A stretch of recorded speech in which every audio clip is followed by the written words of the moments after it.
गुरोर्पदम् मंत्रमूलं गुरोर्वाक्य मोक्षमूलं गुरोर्कृपाम् व्यासाय विष्णुरूपाय व्यासरूपाय विष्णवे नमो वयं वर्मनिधये वासिष्ठाय नमो नमः। नारायणं नमस्कृतं नरं चैव नरोत्तमं देवी सरस्वती व्यास ततो जयमुदीरये। सब द्वारन को छाड़ के आयो तोरे द्वार सुन बिरस भानु के लाडले पुण्योर निहार।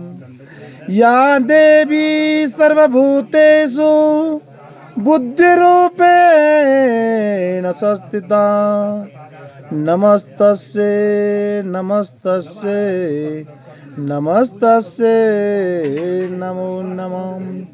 या देवी सर्वभूतेषु शान्तिरूपेण संस्थिता नमस्तस्यै नमस्तस्यै नमस्तस्यै नमो नमः। बोलो इष्टदेव भगवान की साक्षे दरबार की जगदम्बे माँ भवानी मैया की इष्टदेव भगवान की स्वयंजू महाराज की सभी दिस्तान देव धन की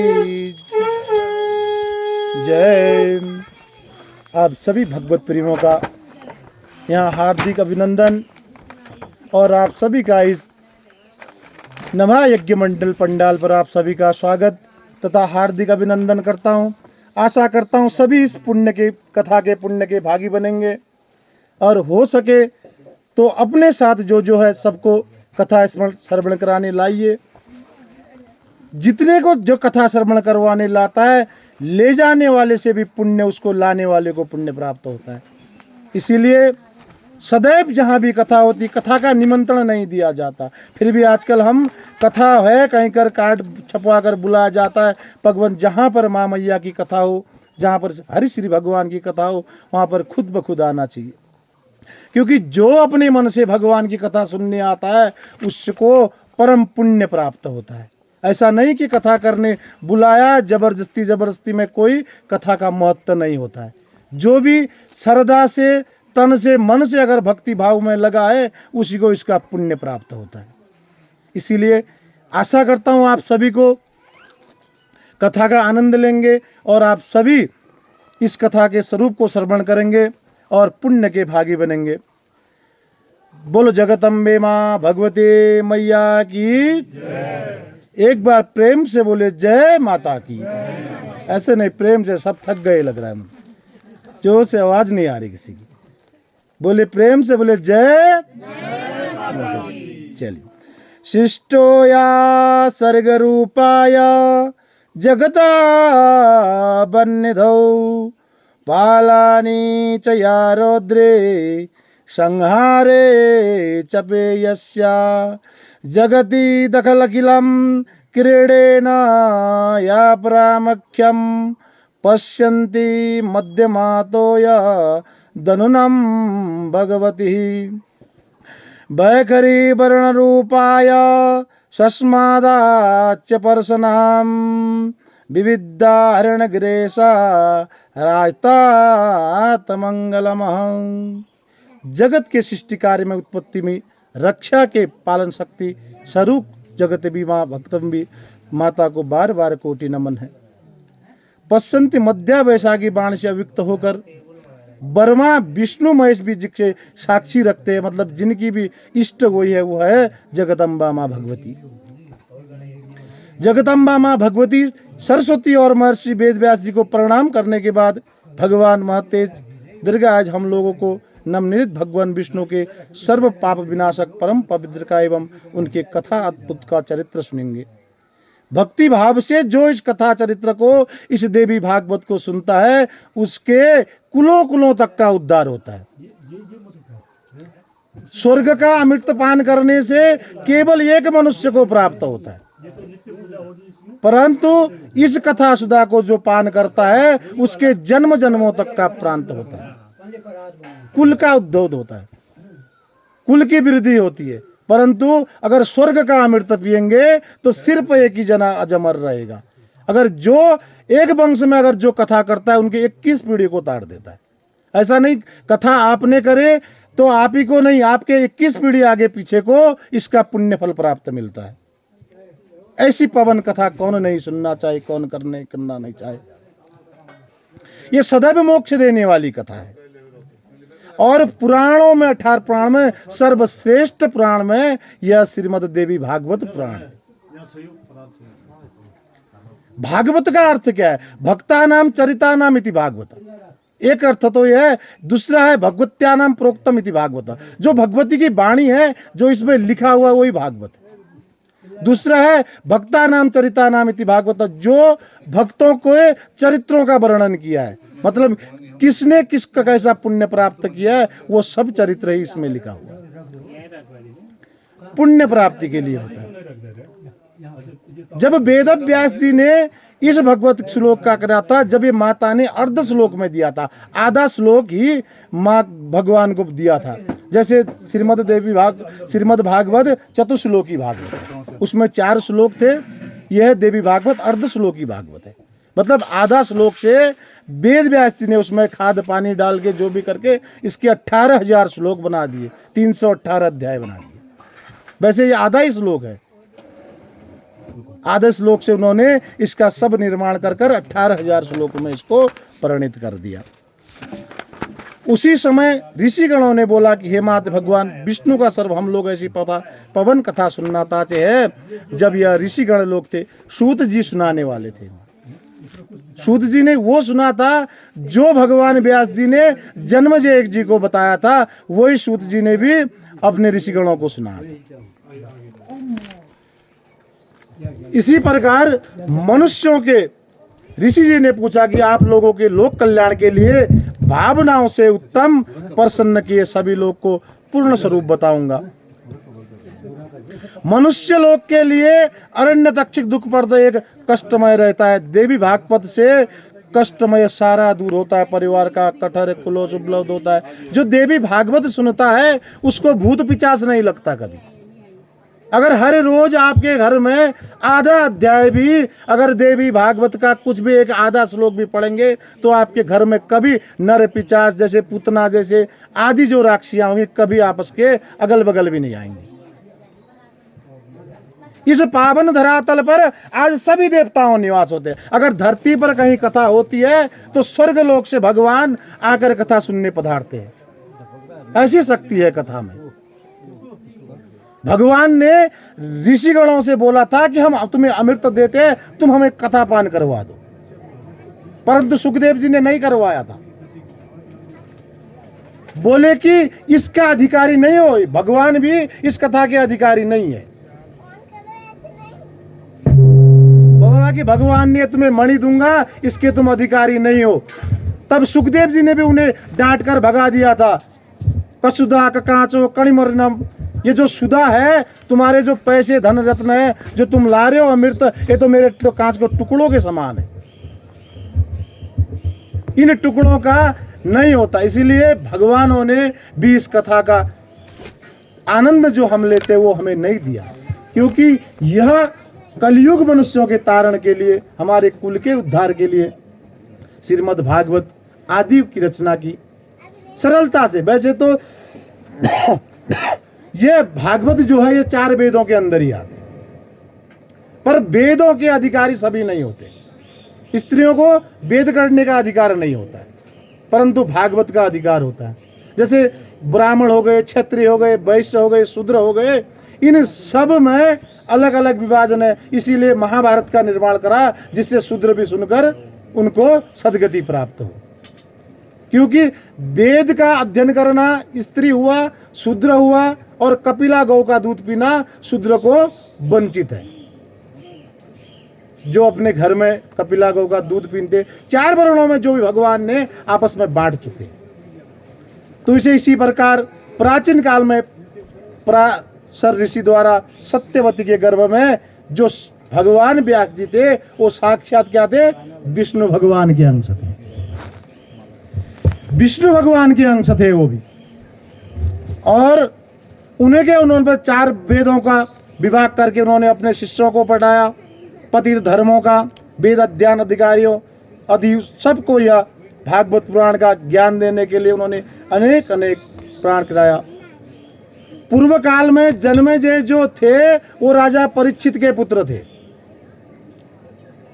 राजा परीक्षित को तक्षक सर्प ने डसकर उनकी मृत्यु हुई थी। शायद आपने श्रीमद् भागवत सुनी हो, उसमें उखान है इसका। राजा परीक्षित को जो है तक्षक नाग ने डसा था। क्यों डसा था? कि वह एक दिन जब जंगल शिकार करने गए, थक गए, परंतु राजा परीक्षित बड़े दानी थे। दानी, बुद्धिमान, मतलब सब चीज, धर्म का पालन करने वाले, वेद ऋषियों का पालन करने वाले, सबको मानने वाले थे। एक समय की बात थी, वो बड़ा जंगल गए तो थक थक के एक ऋषि के सामने आए। ऋषि जी को वहां पर बैठा देखा, पानी मांगा, पानी की नहीं सुना, वो तपस्या में घोर थे। तो उन्होंने गुस्से के मारे उनको ऋषि के गले में वो सर्प डाल दिया था। वो ऋषि पुत्र जो बड़े तपस्वी थे, उन्होंने सुना कि बाल बालिक जो साथ में खेलने वाले, उन्होंने बोला कि तुम्हारे पिताजी के गले में तो मरा हुआ सर्प पहना दिया। तब वो बड़ा क्रोधित हुए। तो बोले जिसने भी सर्प डाला है, आज के 7 दिन के बाद उसी सर्प, तक्षक सर्प से काटकर उसकी मृत्यु हो जाए। जब वो राजा परीक्षित अपने दरबार पहुंचे थे, मुकुट निकाला, तो मुकुट निकालने के बाद उनको पता हुआ कि मैंने ऋषि के साथ बड़ा गलत व्यवहार किया, अमंगलिक कार्य किया, पश्चाताप था। परंतु सुनने के बाद जब उनको पता चला कि उस ऋषि के बालक ने मुझे श्राप दिया है, अब 7 दिन में मृत्यु होगी, 7 दिन में मृत्यु होगी, तो वो भयभीत हो गए। मतलब अब आप हमको पता चले कि आज के 7 दिन बाद हम मरने वाले, तो हमें कैसा लगेगा? बड़े भयभीत हुए। क्या करूं, कहां जाऊं, कैसे बचूं, सब अनेक सोचने लगे। राज दरबार में पहरा लगा दिया, सबको बुला दिया, कहीं से कुछ नहीं। फिर एक नदी किनारे जाके किसी ने बोला कि अब तप करो, जितना आज तक का था पाप कर्म जो भी तुम्हारे साथ अधर्म हुए उनको सत्कर्म में परिवर्तित करो। तो तप करने निकले। तो वहां पहुंचते पहुंचते भगवान के बड़े भक्त थे, इसीलिए वहां उन्हें कथा सुनाने सुखदेव जी पहुंच गए। सुखदेव जी पहुंचे, सुखदेव जी ने 7 दिन में श्रीमद् भागवत कथा सुनाई, तो उनको परम गति कल्याण। इसीलिए श्रीमद् भागवत सप्ताह 7 दिन का है, इसीलिए 7 दिन का बना गया। और जो ये है देवी भागवत है, ये नभा यज्ञ प्राण है। ये नभा यज्ञ इसलिए हुआ, माँ दुर्गा सप्तशक्ति के नवरात्रि में पहली बार भागवत किया था। तो इन्होंने माँ दुर्गा के जो 9 रूप थे, उन्हीं के स्वरूप इसको नभा यज्ञ में परिणत किया। और सभी पुराणों में सर्वोत्तम यह है देवी भागवत पुराण।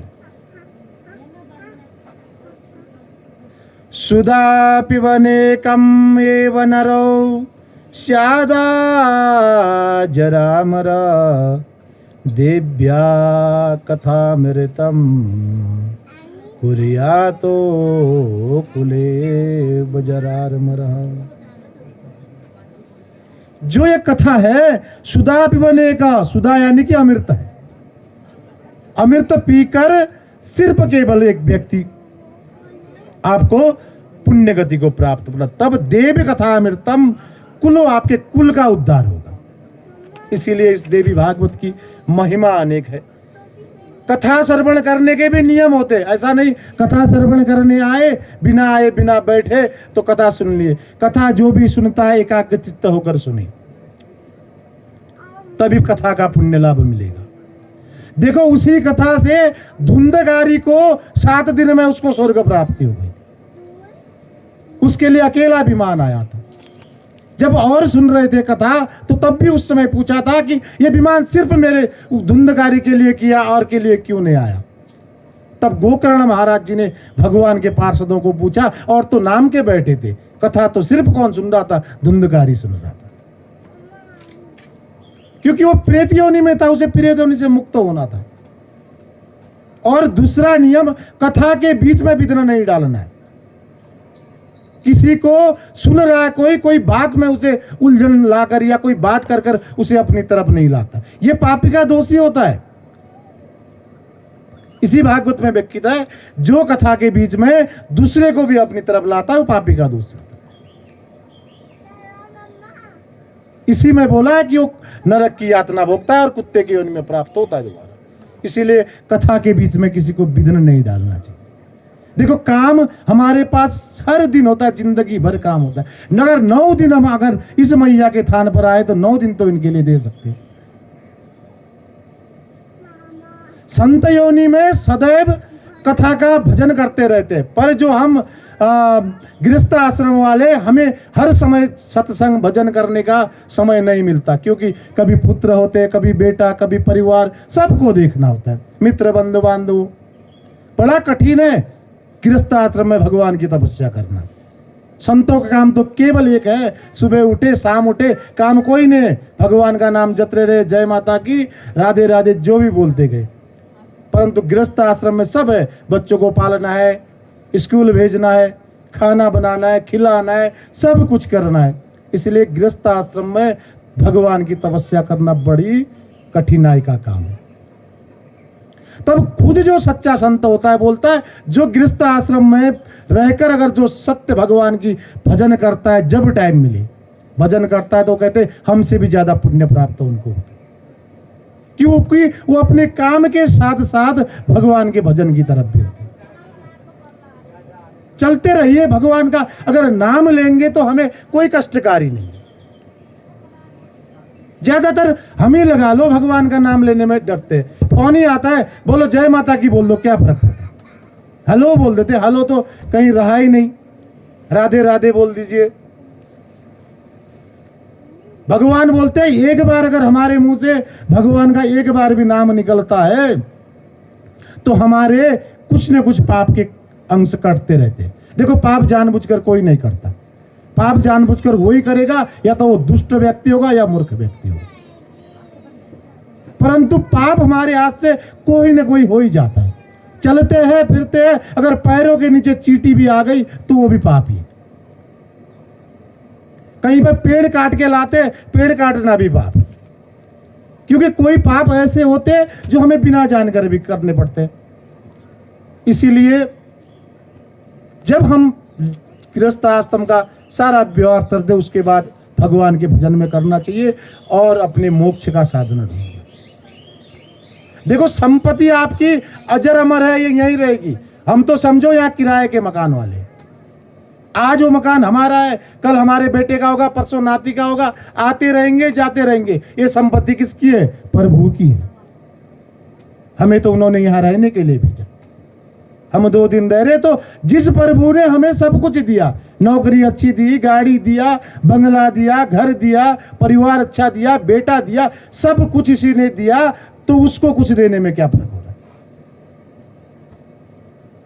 कथा सुनने के दूसरे नियम ये भी है कि कथा के स्थान पर सत्संग जहां पर हो रहा हो, या भजन जहां पर हो रहे हो, जहां पर आरती हो रही हो, जहां पर पूजा क्यों ना हो रही हो, अगर पूजा से पहले आपको कोई काम है सारा निपटा लो, जहां रखना है रख लो, पर जितने समय आप भगवान की पूजा करो उतने समय आपका मन सिर्फ भगवान में हो, तभी आपको पुण्य प्राप्त हो।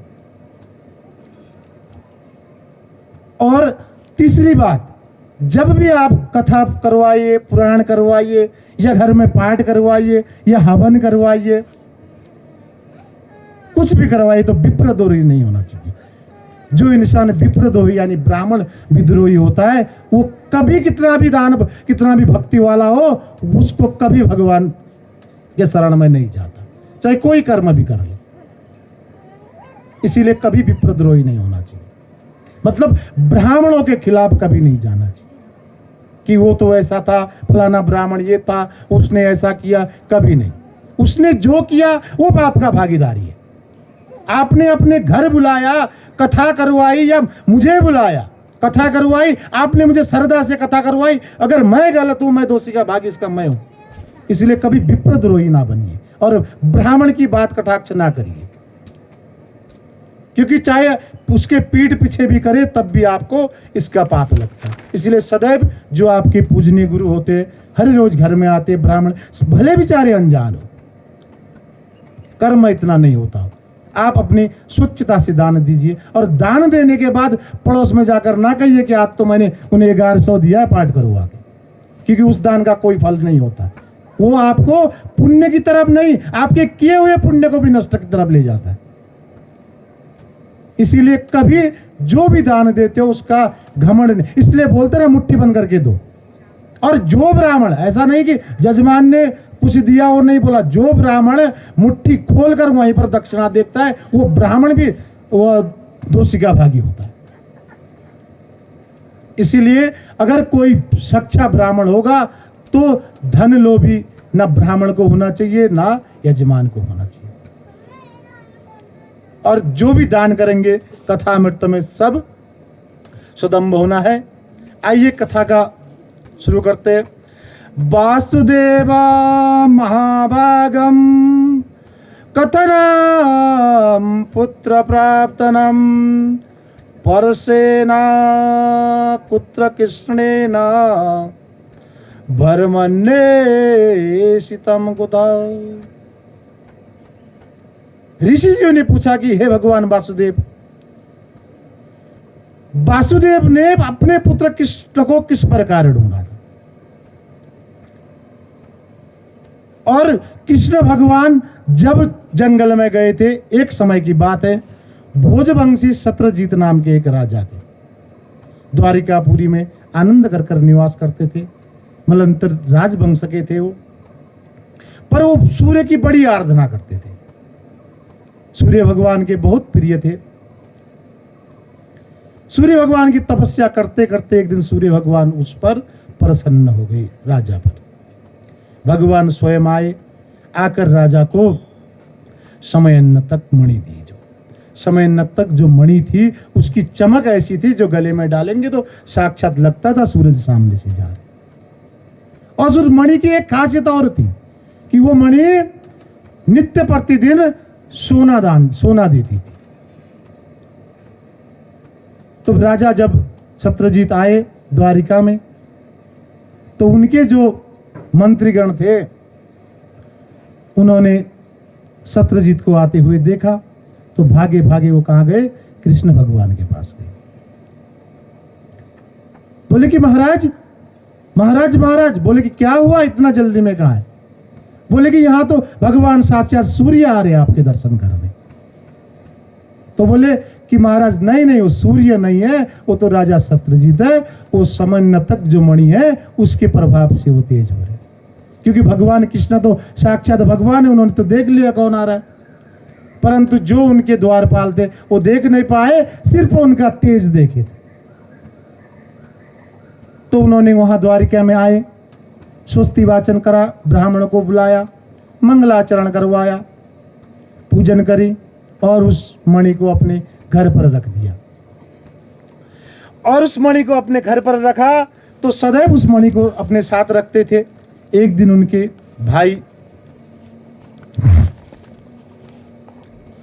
भाई उस मणि को लेकर जंगल गए तो राजा, वो भाई थे परसेन, वो जंगल में उस मणि को लेकर गए, शिकार खेलने गए थे, गले में मणि धारण करी थी।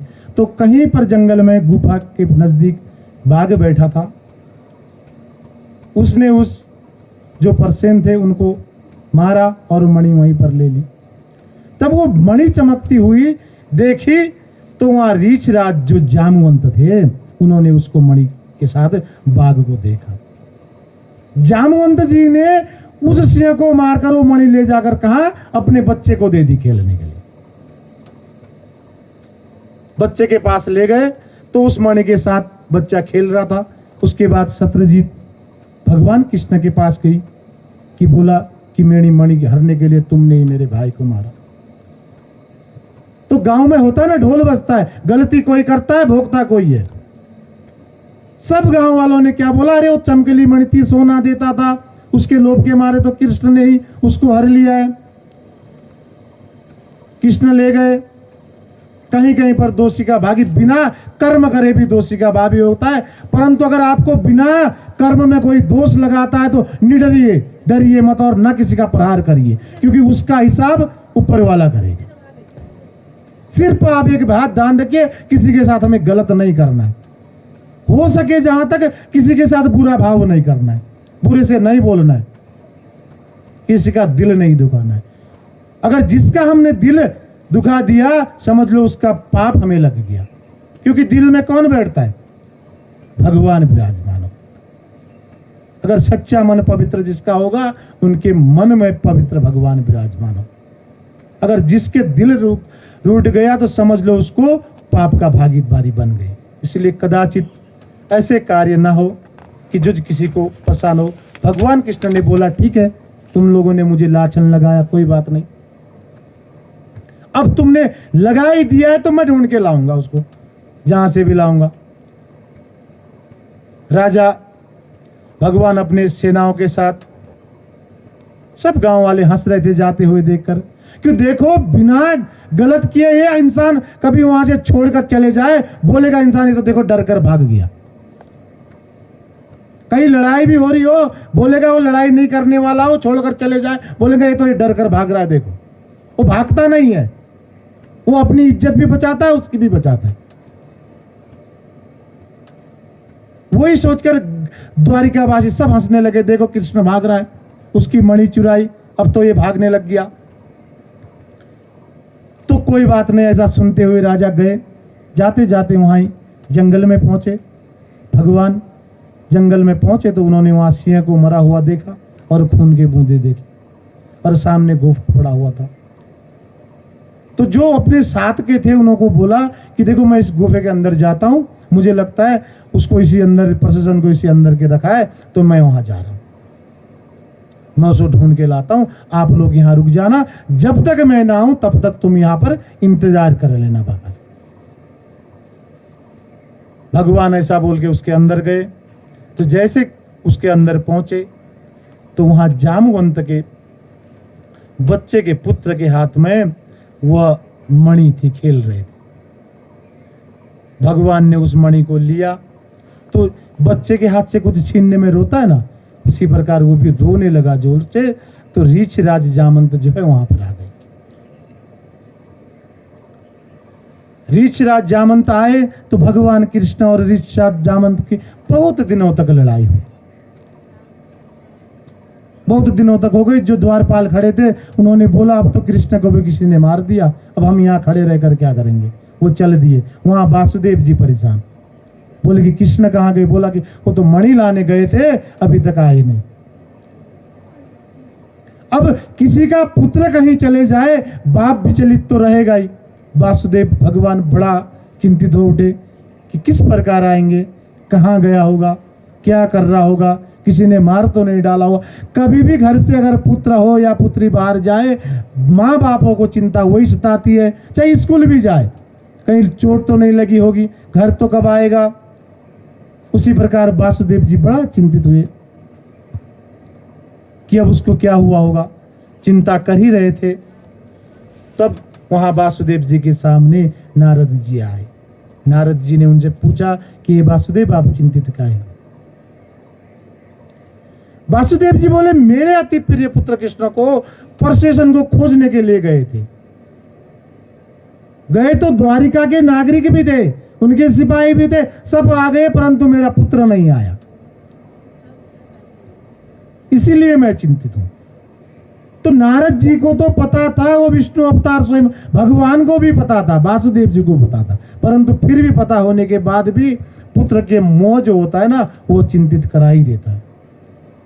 तो नारद जी बोले कि इसमें डरने की कोई बात नहीं है, वो सकुशल ठीक होंगे। उनका युद्ध 27 दिनों तक चला था।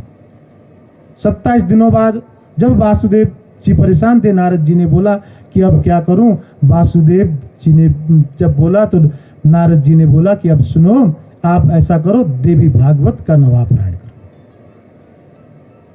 जिस दिन यह पारायण होगा उसी दिन भगवान यहां लौट आएंगे। तो वासुदेव जी बोले कि ठीक है, मैं करता हूं, पर करने का विधान बताइए। सारा कुछ बताया, ब्राह्मण लाइए, पूजन आजन करवाइए, वेदी यज्ञ मंडप जो भी है पूजन करवाकर माँ दुर्गा को प्रसन्न कराइए। एक माँ दुर्गा ऐसी है, देखो माँ की ममता हमें नो होती है, कोमल होती है माँ की। माँ बाप बोला निष्ठुर होगा, पर माँ जल्दी प्रसन्न हो जाती है। इस जगत के पालनहार ब्रह्मा विष्णु महेश इनको सौंप दिया, परंतु इस सृष्टि से पहले कौन हुई थी? सिर्फ जगदम्बे माँ भगवती आई थी। तो जब नारद जी बोले कि वासुदेव आप अद्भुत विधि पूर्वक वर्णन करिए, चराचर सृष्टि का भी, आपकी जो द्वारिकापुरी है उसका भी आप पुण्य प्राप्त होंगे।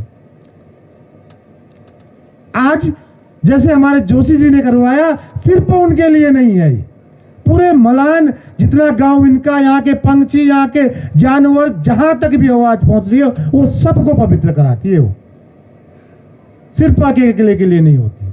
तो वासुदेव जी ने भी वही बोला कि आप करिए, पूरा द्वारिका वासी आपका इससे प्रभाव से मुक्त मिलेंगे। इसीलिए कथा जहां पर भी होती है, किसी ने आस पड़ोस भी हो तो उसने हमें बुलाया नहीं, हम क्यों जाए, कभी नहीं कहना है। सत्संग जहां हो, पूजा अर्चना, हाँ शादी जो होती है बिना निमंत्रण नहीं जाना होता है। शादी में जो बिना निमंत्रण जाकर भोजन करके आता है उसका भी पाप का दोष लगता है। पार्टियां जहां होती है वहां नहीं जाना होता है, पर जहां भगवान की पूजा होती है आप बिना निमंत्रण भी जाकर मत्था टेक सकते हैं, वहां उसकी कोई आवश्यकता नहीं है। भगवान ने बोला है, एक कथा सुनने आए, कल आप अपने 2 सखियों को लाएंगे तो उसका 4 गुना आपको 2-2 गुना उनको फल प्राप्त होता है। फिर वो 2 को लाएंगे तो फिर 2 गुना फल उनको प्राप्त होता है। इसलिए कथा में कभी भी अपने आस पड़ोस कहीं भी गए तो चल सुनाते हैं, हमेशा साथ लेके जाना चाहिए और जाना भी चाहिए। देखो हमें तो बुलाया नहीं, हम क्यों जाए, कभी नहीं सोचना है। कथा जहां हो, जहां पर यज्ञ चल रहा हो, वहां पर सदैव जाना चाहिए। उसी प्रकार जगदम्बे माँ भगवती की भी वासुदेव जी ने नवा यज्ञ प्रवण करवाए। नवरात्रि का दिन था, सर्वे ज्यादा उत्तम ये नवरात्रि में माना गया, तो नवरात्रियों के पर्व में उन्होंने करवाया। तो जिस दिन पारायण था सब द्वारिकावासी भी आए, तो आगे से कृष्ण भी आए, पर कृष्ण के साथ में कोई स्त्री भी थी।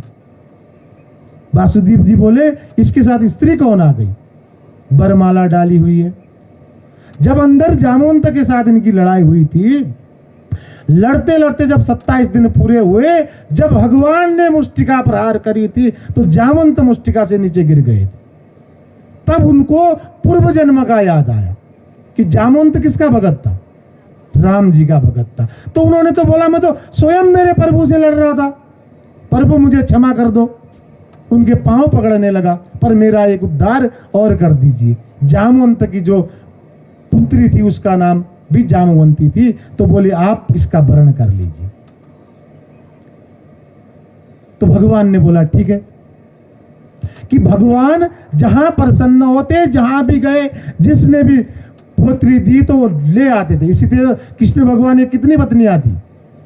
हाँ, ये तो इसीलिए भगवान भक्त का दिल कभी नहीं तोड़ता, कभी भी। जो सच्चा भक्त होता है ना, एक न एक दिन आस पूरी होती है। अब आजकल क्या करते हैं, भगवान की पूजा करनी है, पड़ोस वाले ने तो पाठ करवाया, अरे मैं भी करवाऊंगी। वो 10 रुपये वाला सिंगार लाई, मैं 100 रुपये वाला लाऊंगी। वो दिखाना होता है, भगवान की प्राप्ति के लिए नहीं लाते। भगवान नहीं बोलता तो 100 रुपया वाला ला, 10 रुपया वाला ला या 5 रुपया वाला ला। उनके लिए तो क्या बोले, पत्रम पुष्पम तयो फलम, किसी भगवान को भी ले जाओ, आपका दिल साफ होना चाहिए। एक फूल का पत्ता ले जाकर अर्पित कर दो, भगवान नहीं बोल, क्योंकि ये जो कुछ भी कागज के नोट, हीरे मोड़ी, सोना चांदी, सब भगवान ने के घर में है। उन्हें नहीं चाहिए इनके, उनके तो महल बने हुए हैं इनसे। इसीलिए मन साफ होना चाहिए, पहले तन साफ फिर मन साफ। पूजा करते समय तन साफ होना भी जरूरी है। उसी वस्त्र को पहनकर बाहर गए, उसी वस्त्र से भोजन कर दिया, उसी वस्त्र से आकर पूजा कर दी, उसी वस्त्र से आकर कथा में बैठ गए, वो नहीं है। पूजा वस्त्र से घर में भी हो, एक सबको बनाना चाहिए। संध्या पूजा करने वाला वस्त्र अलग हो, संध्या पूजा करी निकाल दिया रख दिया। अगर नहीं उसी वस्त्र से बाय दबा भोजन कर भी दिया तो उसे सुबह छाल देना चाहिए, धो देना चाहिए। इसीलिए वो जामवंती को लेकर गए तो अब भगवानों ने स्वस्ति वाचन वर्ण करा। पुत्र जब बहू लेकर आए तो वासुदेव जी बड़ा प्रसन्न हुए, और इसी में आपके कथन में उनको भी एक याद आया वासुदेव जी को कि पूर्व काल में उनके साथ क्या हुआ। पूर्व काल में जो पापी कंस थे, उनको जो आकाशवाणी का माध्यम से उन्हें देवकी के 8 गर्भ में जो मृत्यु हुई थी, जो 7 गर्भ मृत्यु हुई थी, 8वां कृष्ण भगवान थे, तो ये भी माँ देवी भगवती के ही स्वरूप निराधार थे। जब उनके इतने बच्चों को मारा, जेल में रखा, बच्चा हुआ, लाया, पटका मार दिया, तो माँ को रोज कष्ट हुआ था। एक दिन उन्होंने, माँ देवकी ने गर्गाचार्य जी को बुलाया, मन में ध्यान किया कि महाराज देखो, मैं इस कंस के जेल में बैठी हूं, जितने भी पुत्र हो रहे ले जाकर ये मार दे रहा है, कोई उपाय तो होगा जिसे मेरा पुत्र बचे, कोई तो हो। जो कोई न उपाय न होता शास्त्र में, गर्गाचार्य जी ने बोले, देवकी सुनो, तुम माँ जगदम्बे की कृपा से पुत्र प्राप्ति हो सकती है और उस पुत्र को कोई नहीं मार सकता। तुम नभापारायण करो या जगदम्बे माँ भगवती के नवरात्रि के 9 व्रत करो। तो देवकी और वासुदेव जी ने हाथ जोड़कर बोले कि भगवान, हे ऋषिगण, आप भगवान के तुल्य है। जो गुरु होता है वो सब चीज का होता है। जो देखो, जो कुल गुरु या जिसको आपने गुरु बनाया होता है, वो जजमान का मित्र से भी आप अपने नजदीक का होता है। अगर उसके कुल में कोई ना हो तो क्रिया का अधिकारी भी गुरु होता है। इसलिए वासुदेव जी ने हाथ जोड़कर बोला कि महाराज, हम तो जेल के अंदर है, हम यहाँ ना तो व्रत रख सकते हैं, ना कोई पूजा कर सकते हैं, हम कैसे करें? आप मेरे लिए आप ही कर दीजिए। आपको मैं वरण दे रहा हूं, आप मेरे लिए आप पूजा कर दीजिए। तो गर्गाचार्य बोले कि ठीक है, यजमान का भला करना ब्राह्मण का फर्ज होता है। जब यजमान की वृद्धि होगी तभी तो ब्राह्मण की भी वृद्धि होगी। जो ब्राह्मण अगर यजमान को सिर्फ धन की नजर से देखे, बहुत जैसे ब्राह्मण हो गए गए आजकल, और यजमान भी हो गए। जहां दक्षिणा नहीं मिलती, ब्राह्मणों ने छोड़ दिया जाना। तो ब्राह्मण का जो फर्ज है यजमान की कुल की वृद्धि, और जो यजमान का फर्ज है ब्राह्मण के लालन पालन का। मतलब जो ब्राह्मण अगर कमजोर है तो यजमान को भी उसको दक्षिणा देकर उनके परिवार को पालने का फर्ज किसका होता है? यजमान का होता है। इसलिए इतने नजदीक का संबंध है। इसलिए कहते गुरु का कभी अपमान मत करिए। चाहे आपसे उम्र में छोटा भी हो, गुरु अपने मान रखा है तो उसका अपमान नहीं होना चाहिए। सदैव पूजा करते थे। मेरे भी थे, एक ठाकुर थे, हमेशा मैं चाचा बोलता था, हर समय तू बोलते थे। अगर उनके घर में पूजा करने जाता, वो दरवाजे से पहले पांव छूने आते थे। बोला मेरे आज गुरु है, बेटा है तो तू मेरे घर के बाहर है, यज्ञ में बैठा तो मेरा ब्राह्मण है। रिश्ता प्यार का था, बच्चा मान लिया करते थे। इसीलिए जब पूजा यज्ञ में आप ब्राह्मण को सम्मिलित करते, बच्चा क्यों ना हो, तो उसके चरण स्पर्श जरूर करना चाहिए। गंगा 2 है, एक भागीरथी गंगा, दूसरी भगवत गंगा। और एक गंगा निकले भगवान के ऊपर से। देखो, भगवत गंगा चरणार बिंद से निकली हुई है, वो सॉरी गंगा जी चरणार बिंद से निकली और भगवत गंगा मुखार बिंद से निकली है। इसीलिए गंगा नदी से भी पवित्र इस भगवत ग्रंथ को माना गया। अगर गंगा जी स्नान करना होगा आप हमको हरिद्वार जाना पड़ेगा। अगर भगवत गंगा में स्नान करना है आप जहां चाहो वहां स्नान हो। अपने घर में आज हम देखो यहां पहुंच गए, कल कहीं करेंगे, परसों कहीं पहुंचेंगे। इसलिए गांव गांव में भगवान ने घर घर पहुंचाने के लिए इस भगवत गंगा का निर्माण किया। इसीलिए भगवत गंगा को श्रेष्ठतम माना गया, क्योंकि वैसे भी पैरों की तुलना में तो मुंह का हिस्सा बड़ा ही हुआ, ऊंचा वही हुआ। इसीलिए गंगा जी से भी पवित्र स्थान माना गया। गंगा में स्नान करके, मैंने अभी भी बोला आपको, गंगा स्नान करके सिर्फ आप पवित्र होंगे। आपने तो आज इस गांव को पवित्र कर दिया, यहाँ के वृक्षों को पवित्र कर दिया, जो कहीं पर पंछी सुन रहे हैं उनको पवित्र कर दिया। माध्यम आप बने। मां जगदम्बे मैया भवानी ने आदेश सिर्फ आपको दिया है, कर्ता आपको बनाया है। उनके मर्जी के बिना आप कौन होते करने वाले? जब उनका आदेश था इसीलिए आप कर्ता बने।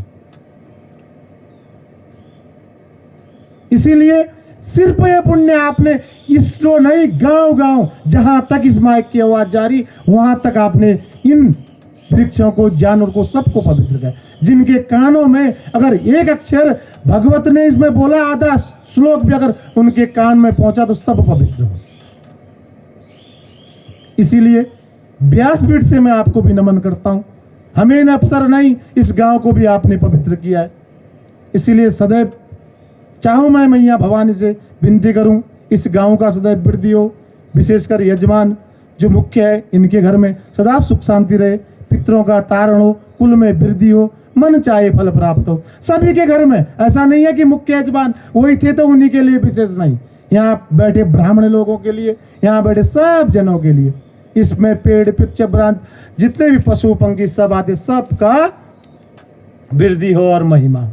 इसीलिए गर्गाचार्य जी ने बोला कि अब मैं तुम्हारे लिए पूजा करता हूँ। पूजा करते रहे, अनुष्ठान किया, तप पर गए और इसी प्रकार कहने मुनि श्रेष्ठ प्रसन्न हुए और वो चले गए। समस्त पापों को कंस के भय से वासुदेव जी भी शिशु लेकर सिर्फ वहां चले जाएंगे, उन्होंने पहले ही बोला था। माँ जगदम्बा भगवती गर्गाचार्य जी से प्रसन्न हो गई, बोली कि तुम्हें क्या चाहिए बताओ, मैं तुम्हारी तप से प्रसन्न हूँ। बोले मैया मुझे कुछ नहीं चाहिए, मेरा यजमान जो काल कोठरी में बंधा हुआ है उसकी मुक्ति चाहिए और उसको पुत्र प्राप्ति चाहिए। इसीलिए पूजा अपने लिए से भी दूसरों के लिए करने वाले को महत्व है। मां बोली मुझे तूने बहुत प्रसन्न कर दिया, जाओ तुम्हारी मनोकामना पूर्ण होगी। हाँ, एक बात जाकर वासुदेव और देवकी से बोल देना कि जो शिशु उनका जन्म लेगा उस शिशु को लेकर गोकुल पहुंचा देना, और गोकुल में जो कन्या होगी उसे लेकर तुम यहां आ जाओ। उतना कहकर गर्गाचार्य जी गए। उन्होंने भी बोला कि ऐसा ऐसा है, तुम ऐसा करना। जब भगवान कृष्ण का जन्म हुआ तो उन्हें वो उठाकर कहाँ ले गए? गोकुल पहुंचा लाए। गोकुल से जो मैया पैदा हुई थी उसे वहां ले आए। बोलो कृष्ण कन्हैया लाल की। भगवान को वहां पहुंचाने के बाद जो माता स्वरूप थी उन्हें यहां लाए। कंस को पता चला कि फिर कोई बच्चा हो गया। कंस को पता चला तो कंस कारागार में गया। वो देवी स्वरूप जो माँ भगवती का अंश रूपी थी, माँ साक्षात भगवती नहीं थी, उनके अंशजन थे, तो उन्हें लाया।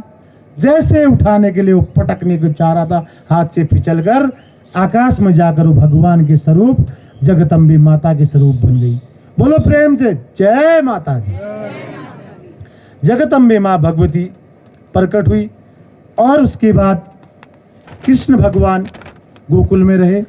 बाकी कृष्ण भगवान की बड़ी लीला तो श्रीमद् भागवत में होती है। गोकुल में रहकर अनेक अनेक पापियों का वध किया। पूतना है, अनेक एक बड़े, लास्ट में कंस का भी वध किया। इसीलिए देवी भागवत से सबसे पुण्य और मनोकामना पूर्ण होती। कथा में कभी कोई विघ्न नहीं होता अगर सच्चे मन से कथा करे, और कथा में हो सके तो कहीं पर विघ्न नहीं चाले। और हमेशा सबको घर में नारवण मंत्र का जब हो सके तो 108 नहीं तो 8 बार जरूर करवाइए। नारवण मंत्र ओम ऐं ह्रीं क्लीं चामुंडाय विद्महे 8 बार नहीं तो 108 बार हमेशा घर में देखना है। जिस घर में माँ जगदम्बे भगवती का नारवण मंत्र होता है, मैया ने बोला ये घर नहीं है, ये मेरे लिए तीर्थ का स्वरूप है। और इसीलिए सदैव घर में तुलसी वृक्ष हुआ। तुलसी वृक्ष जिसके घर में होते उसके घर में भूत पिशाच कभी नहीं जाते। घर में तुलसी का वृक्ष हुआ, और जिस घर में माँ दुर्गा सप्तशती का पाठ होता हो, पूजा होती हो, माँ जगदम्बे भगवती, माँ गायत्री का जिसमें जप होता हो, उनके घर में कभी भूत पिशाच ऐसे कोई निकट नहीं आते। इसीलिए प्रथम स्कंद से वासुदेव और नारद के 9वें दिन तक कथा समाप्ति होने पर वासुदेव ने श्रीमद् देवी भागवत ग्रंथ कथावाचक दोनों को प्रसन्नता पूर्वक करा। तो उसके बाद कृष्ण भगवान की ही मनोकामना, ये कृष्ण भगवान को भी माँ जगदम्बे ने ही आशीर्वाद दिया। इसीलिए उन्होंने कथा प्रसंग में गए, और एक बार कुंभ योनि में लोभामुद्र महर्षि अगस्त्य ने कार्तिकेय के पास कार्य कर भली भांति इसका विधि विधान पूछा था। जगदम्बे माँ भगवती का भगवान कार्तिकेय ने दान, तीर्थ, व्रत आदि के लिए महात्म्य जो भी मणिक गंगा तथा अनंत जो